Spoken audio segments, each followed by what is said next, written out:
Hello and welcome to Generational Wellbeing with Dr. Lum. Thank you for joining me here today, where I provide you with simple, practical tips on how you can create sustainable, healthy habits for you and your family for generations to come. Please like, share, and subscribe. So today I will be talking about the effects of stress on our kids. We all know with the changes recently, first the pandemic, then the war, then the inflation, it looks like it's not going anywhere. So with this chronic stress or this constant stress, it's affecting not only the adults but also the kids. And because of this, we're now seeing a lot of kids presenting to the clinic with behavioral issues and early puberty. So amongst all the stress responses or amongst all the effects, those are the two things I really want to talk about today. First, we'll talk about the early onset of puberty. Over the last 2 years in clinic, I have seen a lot of kids who are presenting at an early age with early onset puberty. What do I mean by that? It means that I see kids as early as 5-year-old girls who are starting to develop breasts, or 8-year-olds who are starting their menstrual cycle. Scary, right? For a mother, I can only imagine what that feels like. But we are seeing that not only in our clinics, but I have read review articles where this is seen all over the wall, and particular articles stating that the endocrinologists, who's a specialist who will send those kids to, are seeing double the number of kids being presenting with early puberty. And with most of the kids that they evaluate to see what the cause possibly could be, they can't really find maybe a tumor or some kind of dysregulation or something. So it's all boiling down to the stress and the recent changes over time, starting with the pandemic, where we were isolated, virtual learning, decreased activity, and because of that there is an increase of forming habits that are not necessarily good for our overall well-being, where we're eating unhealthy foods, there's no routine, there's no structure, just because there's no plan and we're home for so long. After a while, it's just like everything goes to waste, right?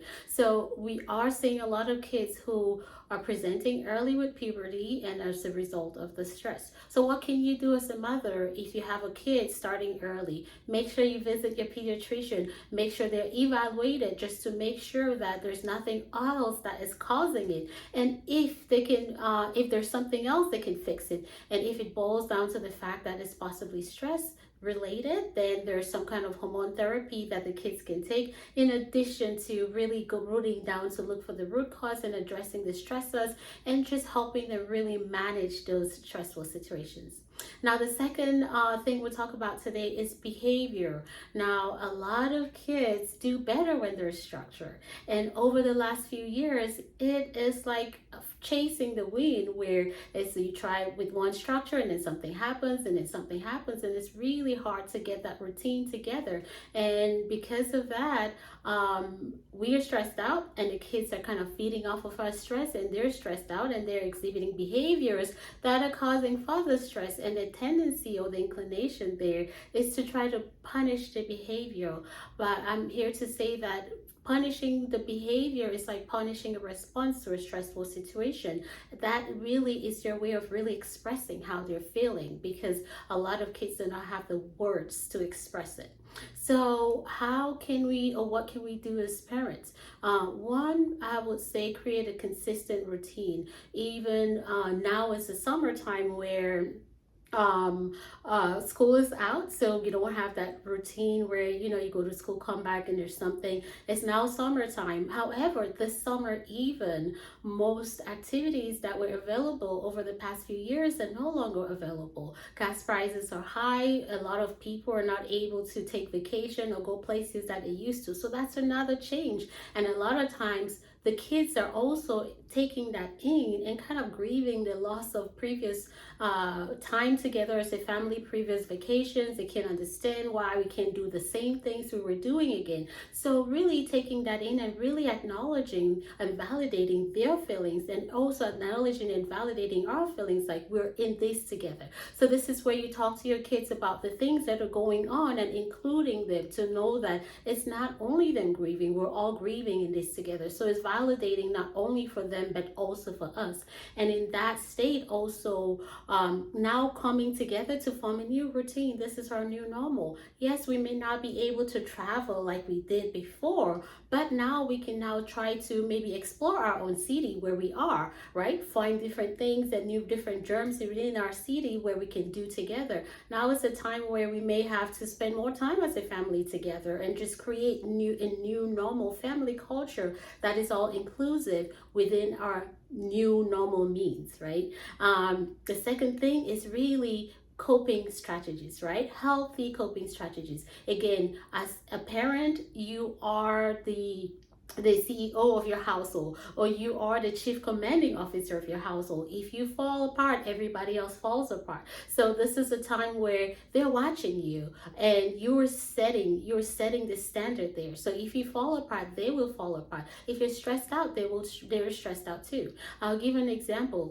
I had to find this out I had to, check myself out and adjust with my own kids, where I used to say in the middle of traffic, or in road rage, or someone cuts in front of me, I will, really, oh my goodness, did you do that, really? And I did that until one day my daughter in the back said someone else cut in front of me, and she said, really?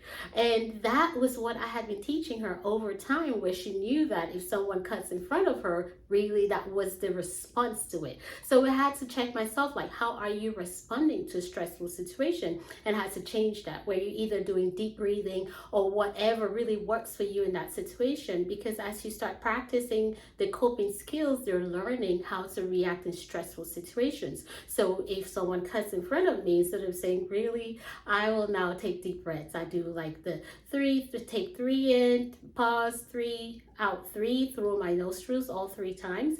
Or sometimes I would say, we're now going to fill up the balloon meaning your tummy, where you're taking the deep breath to fill up your tummy, the balloon, and then blowing it out. So whichever way that your kid can kind of take it in, and you can do it together. That way, when they face a challenging situation, they can, instead of reacting, they can kind of take a deep breath and, help calm themselves down. Because sometimes you want to try to do it on edge, like if they're throwing a tantrum, that's not a time to say, okay, breathe, baby, breathe, because they're not listening to you. They cannot hear you. Everything is out the door. So it's really intentionally, with as the day goes by, as you face through challenging or stressful situations, just find that coping skill that is easy for you to practice on the go, and just do it right in front of them. You'll be amazed what they will do or what they can get from you. So practice coping skills. Deep breathing is just one of them.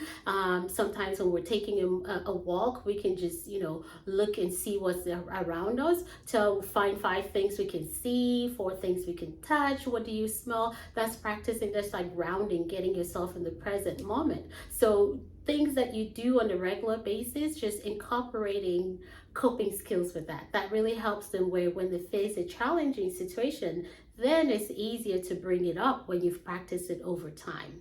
And finally, take care of yourself. Again, you're the thermostat. Cut yourself some slack. Take a break. Take a chill day. There's some days where I plan nothing. We're going to still have our basic routine. Everybody knows what they're going to do. You wake up in the morning, you brush your teeth, we have breakfast. But after that, it's free for all. You do what's best for you. But there's still lunchtime. We still keep our bedtime, where we're still prioritizing those healthy habits. But it's a time where you can take time for yourself and just rest, because we all need it. And finally, don't forget to have fun. This is a time this is a moment that will never come back, right? This is a time with your parenting that will never come back. So enjoy this moment. Enjoy every stage of your parenting, and have fun and laugh at all the silly jokes they make. Thank you for listening. Let me know what resonates for you. Leave any questions about anything, and let me know what else you'd like to hear about. Again, this is Dr. Lum. Please do not forget to like, share, and subscribe.